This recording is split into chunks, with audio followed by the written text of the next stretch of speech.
Hello, and welcome to the Dr. Money Matters podcast, the show where we discuss important financial topics that were never covered in med school. I'm your host, Dr. Tarang Patel. In this episode of the Dr. Money Matters podcast, my guest is Dr. Sarah Fallaw, who co-authored the new book, The Next Millionaire Next Door. It's an update of the classic book that her father released nearly 20 years ago, The Millionaire Next Door. That book was one of my inspirations for getting my financial house in order. In this book, Sarah and her father updated some of the data statistics as it was approximately 20 years old, and they wanted to see if there's any changes. Sadly, her father passed away before the book was released, but Sarah has done a great job in updating the series and letting us know what differences there are now. In the last 20 years, obviously, social media and the internet have been a massive disruptor in our lives, both for good and bad, obviously. But we talk about some of the classic principles that remain the same and then some of the changes that have occurred.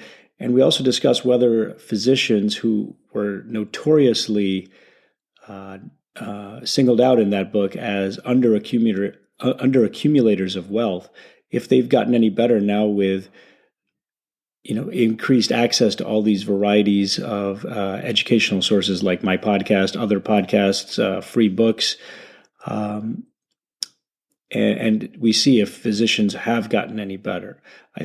In my personal appearance, a subset of physicians have gotten better, but most of us are still probably in similar financial shape or maybe worse than we were 20 years ago. But I suspect people who are listening to this podcast are probably in generally better shape, not because they're listening to this podcast, but because they've taken an interest in the financial aspect of their lives.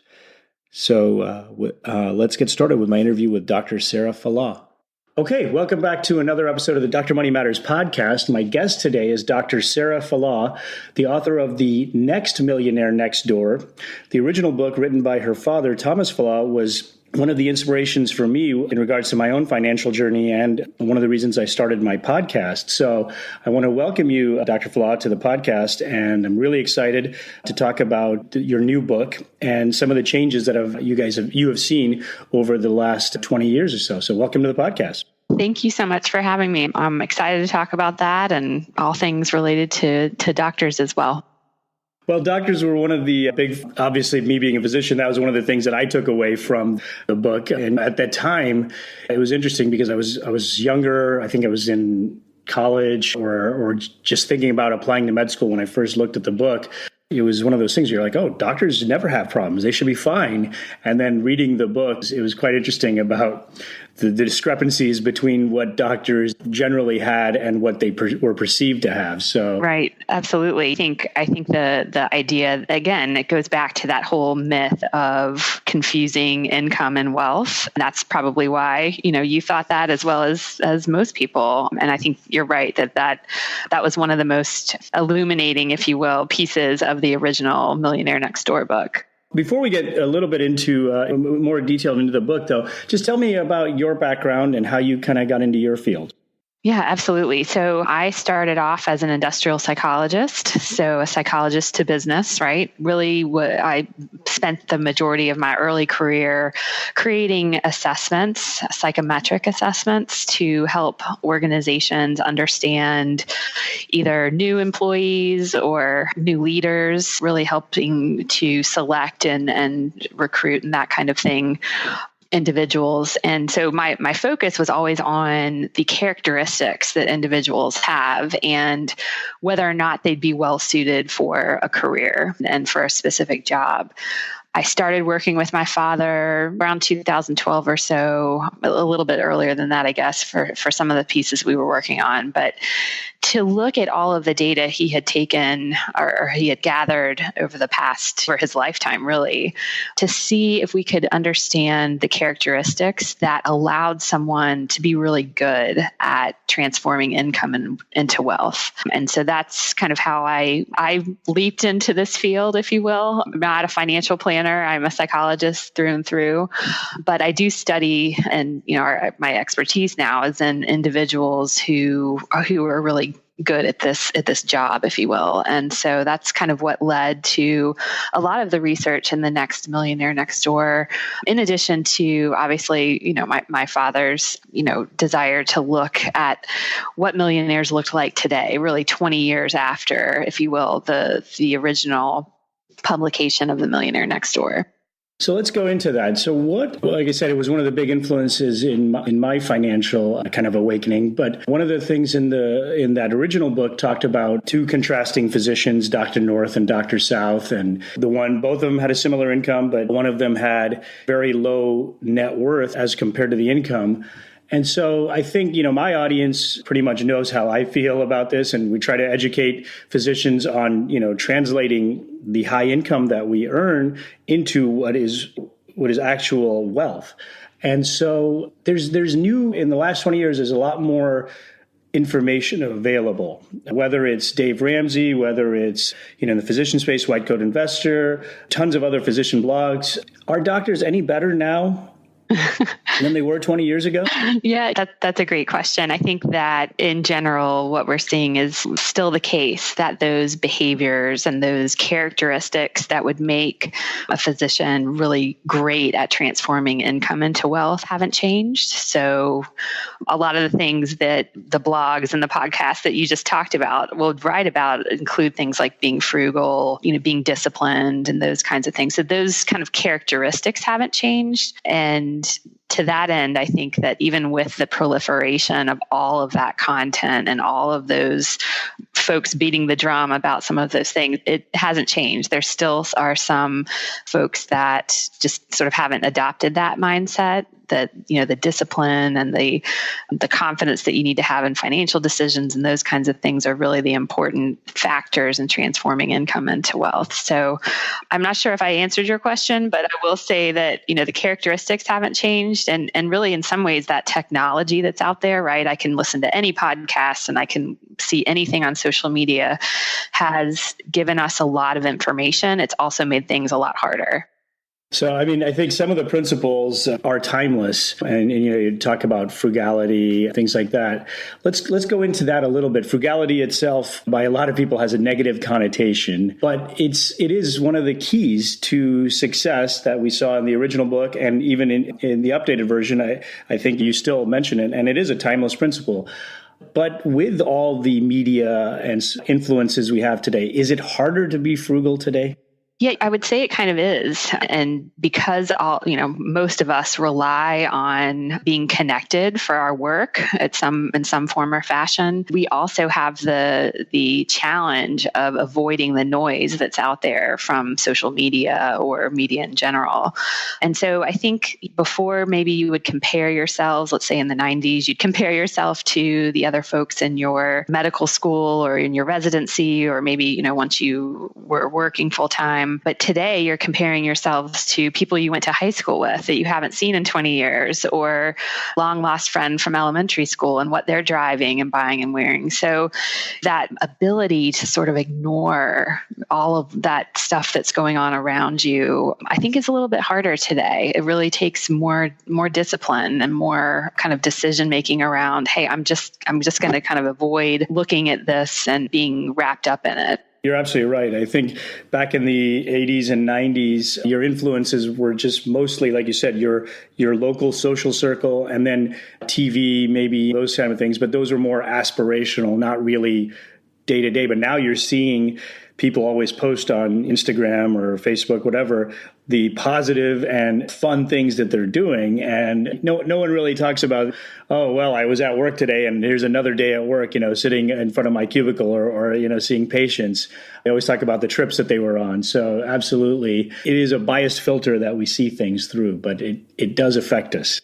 Yeah, I think that's a great point. It's that sort of impression management that you do that when you're applying for a job, you try to manage your impressions with new people. It's just kind of what we do as humans. But you're absolutely right that it's maximized, if you will, on social media, not showing you pictures of me washing the dishes at night or being really tired because I stayed up with my kids trying to help them with their homework. Every generation always has their own challenges. I think this is a pretty interesting one for this generation to face. One of the other issues particularly for the younger physicians in the audience is their training periods have been increased. A lot of them are starting medical school a little bit later than the physicians of the past who, mostly just went right after college to medical school. Many of these physicians now spent a couple years in another career, then went back to medical school, are doing longer training periods. And then tuition obviously is a huge deal. I mean, it was never cheap to go to medical school, but the average debt now is well over $200,000 for students. And I've had medical students that rotate with me that themselves alone have had $400,000 or $500,000 worth of debt. So they're definitely starting out in the hole a little bit more, and it becomes more imperative to follow the principles that you outline in the book. But it becomes harder the longer you've gone in training to keep that delayed gratification going. So I think it's definitely challenging for physicians. And then the other thing that's trend now is that more and more physicians are no longer the owner of their business. So they're basically employees. Yes, they're well-paid employees, but it's a different mindset, different tax benefits. And so they're no longer able to take those. And so I think it does become tougher for physicians. But the good news is that you're still paid well. And if you follow these principles, you should be able to do it. It may just not be as early as, the previous generation of physicians. I think, too, we talk a little bit about this at the beginning of the book, which is really understanding how much we control versus what we can't control. And what we know is that individuals that sort of take responsibility for their own financial future tend to be those that are financially successful. So if you can sort of get your mind around, okay, there's certain things I can't control. I can't control what the market does today. I can't control who's elected in November, right? But I can control my behaviors related to saving, spending, and investing. And that's something to remember as well. Right. Absolutely. Those are some of the traits. Again, they're timeless traits. And people who tend to be reactive or are concerned that things are happening to them are probably never going to succeed to the greatest levels versus those people who take the challenge head on, learn about their finances or topics. And you don't have to be the person to pick the exact stock or read account statements or things like that. You just have to know that you're going to be the best person to look out for your own interests. Now, that being said, I'm not saying that you shouldn't use advisors or anything like that. I'm just saying that no matter what, you should have an active interest in your financial future. That being said, there's a, with all the media and podcasts and things like that, there is a niche of people now, and you talk a bit about this in your book, the FIRE movement. Just recently, the FIRE movement, for those who don't know, is the Financial Independence Retire Early. And there's a subset of physicians who are in this as well. What do you think about the FIRE movement now? I think it's, number one, I think that it's amazing that there are people that are able to do this. So let's just put that out there. I think that to have a goal that allows you to retire early and not have to work at what you might call a traditional job, for example, is amazing. And I think it's enlightening to people who don't know about it, that that's even a possibility. I don't think most folks really even realize that's something that you could do. Every kind of lifestyle has requires a certain attitude and personality and set of behaviors. And that lifestyle isn't necessarily for everyone. So I'm putting on my psychologist hat, right? We say this in the book, there's some people that may not really like how they live and would prefer to have a more traditional, stable type employment and income. But the bottom line about that entire lifestyle is the behaviors that they're exhibiting to get there really can't be argued with. And again, it goes back to a lot of the things we talk about in the book, the being frugal and disciplined and setting goals and reaching them and not being distracted from those goals. So, in general, I think that I don't have any problem with the FIRE community or anything like that. I don't know that. I know that there's some, I think, the recent controversy might be around more the financial planning side of it. But from a psychology side, I think it's more of a lifestyle. And I think it suits certain individuals, and then some, may not be as comfortable with it. But, again, I think that you can't really debate that those behaviors that got those folks in that position and that allowed them to reach those goals, you can't debate that they don't work. I think that's a double negative, but we'll go with it for right now.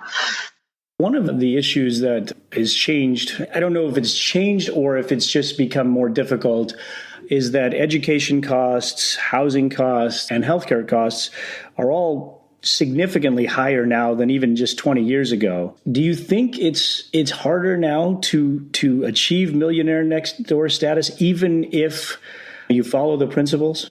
I think that there's no debating that those things have increased. And I think that if you imagine yourself in sort of a traditional kind of what your parents did role, if you will, let's say that they were sort of upwardly mobile, their entire lives, that sort of reality may not be the reality for you. What I would say is that just like 20, 25 years ago, millionaires next door and those that tend to be financially successful are able to do things differently than the rest of us, let's say, or than a lot of us. So they might look, for example, at education costs today and say, how can we make this work for our family? Maybe we're going to do some non-traditional things. We might not start at a 4-year institution or something like that. They're looking for alternatives to those huge costs. And again, with housing, it's the same thing. So if everyone in a certain area is trying to be in a certain school district, let's say, maybe they're making an alternative choice. So I think it's still the case that those who achieve financial success tend to be contrarians. They, just like what we were talking about before, they're not necessarily doing what everybody else is doing. And that's how they're able to achieve financial success. So I do think there's a lot of challenges today becoming wealthy. Again, I go back to the technology side, that being one of them. But there are these huge costs that have changed since the original book was published. I think that's a very good point, is that yes, education has been prioritized by generations of people, whether they were born and raised in this country or immigrants.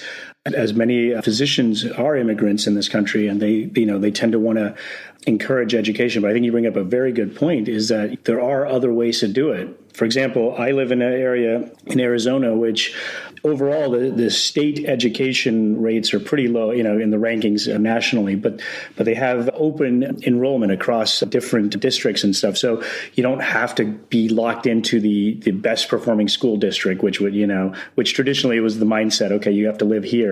So I think that's a very good point. There are other ways to get the education. It's not necessarily just the status of, I go to this school. It's the education that you need. So that is mobility. That's one of the other big things and we see, I don't want to get political, but we do see that being brought up, that economic mobility, moving between classes, is harder now than ever. What is your research and your book say about that? What we know is that the ability to sort of move up through classes, as you mentioned, has been relatively similar over time, although now I think in terms of income, it's a lot different. But in terms of thinking about those, again, the behaviors and the characteristics that allow someone to do that, those haven't changed. I think that, again, going back to the idea that there are sort of these influences that continue to be around us and might even be more powerful than we can imagine, that can be a hindrance to, moving through, if you will, the classes and those kinds of things. So that, to me, again, from a psychology perspective, is what tends to be a little more challenging.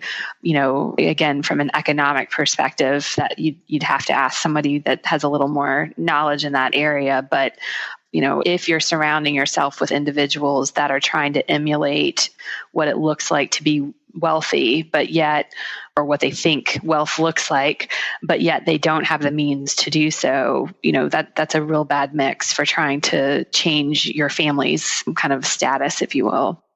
There's actually funny, again, I bring up where I live, but it's kind of a famous little term that they use here. I'm in Scottsdale, Arizona, and there's a term in Scottsdale, and it brings to mind one of the passages from the original book about the types of cars that the millionaires next door drive versus the average public. And, we see a lot of nice cars here, and they call Scottsdale the home of the $30,000 millionaire. I think some of the, like we keep harping on, but a lot of the principles are timeless. But I do want to ask you, what is one of the differences that you've noticed maybe from looking at the original book to the newer book? What is a difference that you were maybe surprised to see? Yeah. So I think just as we were talking about, there certainly is a rise in terms of the, average price paid, let's say, for their houses and things like that. We've seen some changes in that. I think you see a lot of changes in terms of the job titles that are included in this survey versus the last. So obviously the proliferation of technology reaches that as well. So lots of CTOs and IT directors and things like that included in the survey.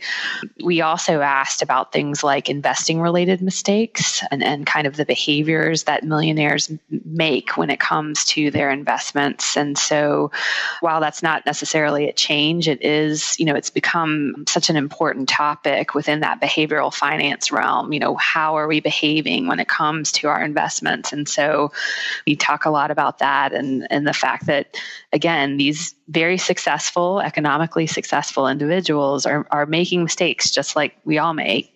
And the difference is that they more than likely learn from those and continue investing. They don't decide to just give up. So some of those things were kind of differences and some of the unique pieces that were included in this book. Right. I think that's a good point. Several of the physician social media groups that I'm a part of, including my own Dr. Money Matters group, we talked about it. I mean, yesterday happened to be a day where the stock market had a pretty significant fall, at least significant in the last few years compared to what's been going on. Obviously, it's not like it was in 2008, 2009, but you see a lot of the people in the group who are, I guess, either there or trying to achieve millionaire next door status, saying, just hold the course, stay the course, and trying to reinforce that psychology of things will happen. You can't control that portion, but what you can control is your response. So I think that's one of the biggest takeaways that I learned from the original is that, you're not going to make every investment decision is not going to be a successful one. No one's a 1,000 hitter like in baseball. You're only successful if you're a 300 hitter, you're doing extremely well. So, but you have to step up to the plate to do that. So I think that's a key thing. And like I said, the psychology that it requires to reach the millionaire next door status is probably the biggest takeaway I think that people can get. And so I definitely encourage them to read the original book and then also read the new book. But one of the things that I think a lot of physicians are concerned about. Many physicians are either children of physicians or they're aspirational. They were pushed to go into that field from people who were, maybe from a lower economic class, but they were held up as physician, lawyer, that kind of thing were the goal professions to be. My audience now, they've hit that profession, but they're more concerned about their children and educating their children on good financial decisions. But we see that it's pretty common that wealth tends to dissipate after a few generations. What can we do to educate our offspring and give them a better chance to beat those odds? I think we could probably talk for hours, or I could talk for hours about that one for sure. I think there are a couple of things. That's probably my favorite area to research in terms of how our parents and our upbringing sort of influences our current decisions and kind of how we live our lives. But we talk a lot about the effect of modeling good behavior at home and demonstrating the importance of saving, of setting goals with your children, talking to them about money. There are a lot of families that still don't have those kinds of conversations. I think that's changed a lot in the last 20 to 30 years. But what we found at our research at Data Points, as well as in the book, is that individuals who grow up in a household where saving and spending was discussed, where budgeting was talked about or even exhibited. So you saw your parents or your caregivers budgeting and discussing finances together in a positive manner. Those individuals tend to have a higher net worth regardless of their age and income. The other piece that I think is really interesting, particularly for physicians, is this career piece. So we also found that parents who spend time talking with their children about what they want to do when they get older, what their interests are, their attitudes and their skills, really helping them understand the kinds of career paths that they want to, that they could explore and take. Those two tend to be those who have a higher net worth, again, independent of their age and income. So I think that sort of combination of talking to your children and modeling good behaviors, whether we're talking about sort of how you manage the money today or how you're going to generate revenue in the future, those really are two things that, if I had to say anything about what we should be doing, those are the two. Right. And one of the key takeaways was also never let your children know you're wealthy, right? Even if you are, that's obviously a thing that can be tough for a lot of people, like you said, in the age of social media, but it is very important. We talked briefly about the Millionaire Next Door people having generally less ostentatious lifestyles or vehicles, things like that. In terms of their homes, because that tends to still be one of, if not the biggest purchase that people have, it's one of them. What kind of homes are they buying that's different than the under-accumulators of wealth that was talked about in the original book? Yeah. So again, I think what we've seen is it's pretty consistent over time, related in terms of the total amount spent compared to one's income. So those kind of ratios, if you will, haven't changed much, but the overall average or the median spent in terms of home ownership has changed. It's increased pretty significantly. But I think to the points we were talking about before, that's fine as long as you are prepared to sort of ignore all the other things that are going on within that $800,000 or $1 million neighborhood. So I think there's nothing wrong with having a great car or a really nice house and living in a certain area. I think that so long as you can certainly afford it, but then what happens once you move into that neighborhood? That's sort of the trick in terms of, continuing to accumulate wealth. And then certainly the messages, as we just discussed, that you're sending your children in that environment. So yeah, again, these are all classic themes that continuously need to be reinforced, but I think it's valid. It's yes, you've hit the house is great, but you're absolutely right. Different things happen in those neighborhoods. They have different parties. They have different other services that require in a more expensive house. So a lot of times we don't think about those when we're trying to achieve those goals. So my last question is something that has changed from the original book to now is the accessibility of low-cost, do-it-yourself investing. But there's still a role for advisors, obviously. What have you noticed a change in terms of what the data in the new book are? The new Millionaire Next Door people, are they still using advisors? Are they paying more than the non-millionaires for financial advice? Yeah, so that's what we've seen is, again, just like in 1996, that millionaires next door, particularly those that are running their own businesses or have, are in careers that are crazy in terms of the hours that they're working, like you guys do, they often don't have the time to properly research or the interest to research and kind of dive into investing options and things like that, even though there are, there are robo-advisors, there are tons of options now. So we do continue to see millionaires next door and otherwise pay for those services. They don't pay a ton.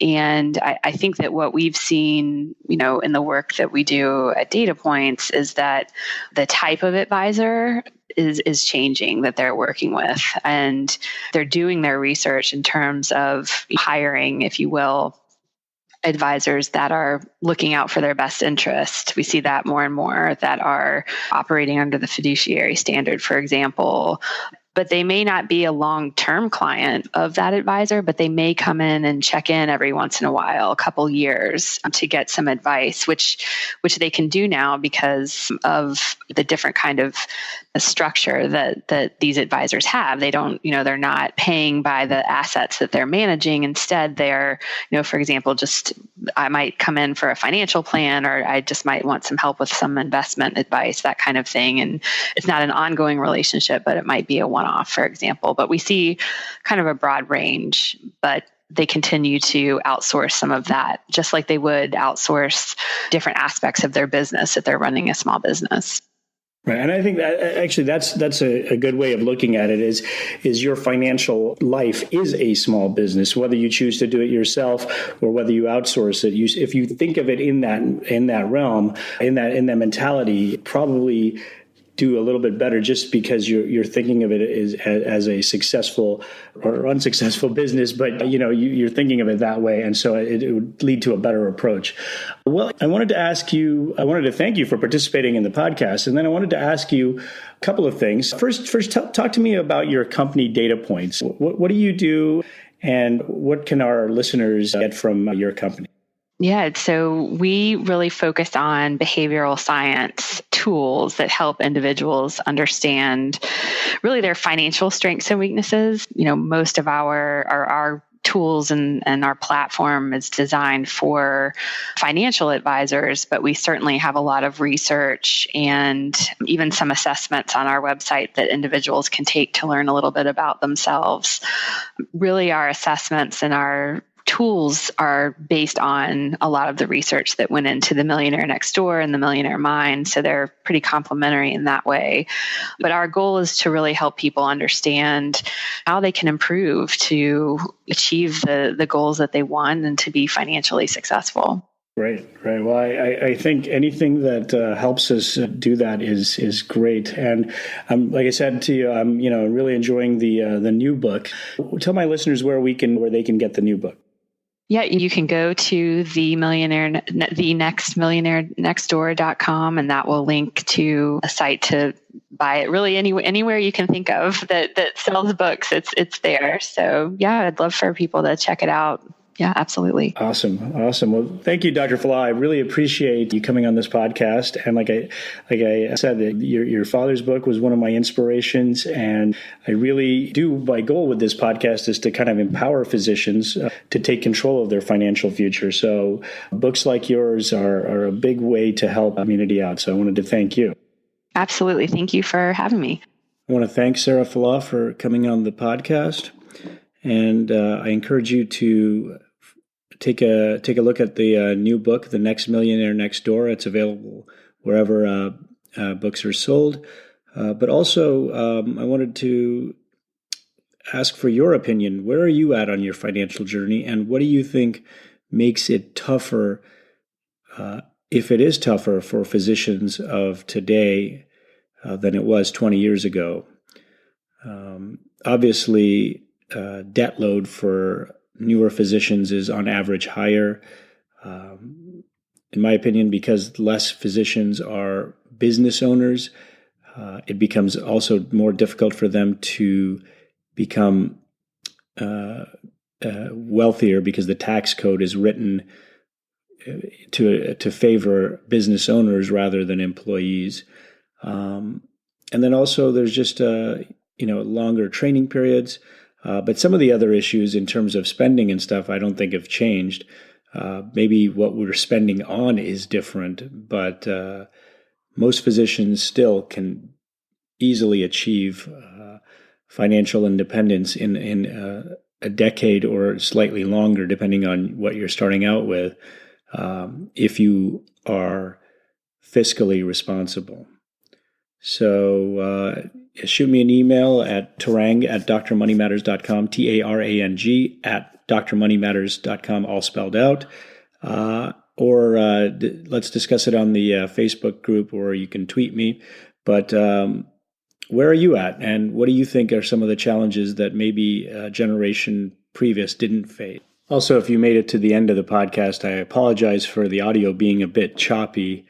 My podcast editor was a little bit more exuberant in getting rid of some of the dead space. Thanks for joining us on another episode of Dr. Money Matters. If this is the first episode you have heard, I appreciate you taking the time out and listening, and encourage you to listen to our past episodes. I would also appreciate you leaving me a positive review on Apple Podcasts, and also recommend you join our Facebook group where we have ongoing discussions about this and other topics in order to help each other reach our financial goals. Finally, I encourage you to subscribe to our email list and also to subscribe to the podcast itself on the various podcast app that you use in order to be kept aware when the latest episode comes out. More episodes of this podcast are available at www.drmoneymatters.com and on Apple Podcasts, Google Play, Stitcher, Spotify, or wherever you listen to your podcasts. Audio versions are also available on YouTube and Facebook. And you can follow me on Twitter at Dr. Money Matters or on Facebook or Instagram at Dr. Money Matters, all spelled out. Thanks for listening, and if you get a chance, please leave a positive review for this podcast as it helps move the podcast up the rankings on iTunes and gets it exposed to a wider audience. Thanks for listening once again, and stay tuned for another episode coming soon.